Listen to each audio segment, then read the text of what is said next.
അയ്യയ്യയ്യയ്യ ഈ രണ ഫാത്തിമ ശബ്ദം കൊണ്ട് മാത്രല്ലടോ, പ്രവൃത്തി കൊണ്ടും എല്ലാം കൊണ്ടും വൃത്തിയുടെ കാര്യത്തിലും ഒക്കെ അലമ്പിന്റെ അങ്ങേയറ്റാട്ട. എന്നിട്ട് സപ്പോർട്ട് ചെയ്ത് കുറെ കൂതറകൾ നടക്കുന്നുണ്ടല്ലോ.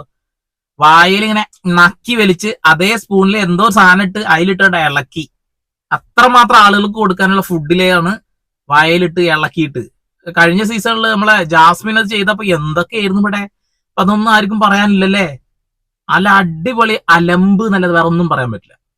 ഇതിപ്പോ ഒരു ഗ്രൂപ്പായിട്ട് നിന്നിട്ട് അക്ബർ എന്ന് പറയാം. അമ്മാതിരി തീട്ട വർത്താനം മാത്രമേ പറയുന്നുള്ളൂ. അക്ബറും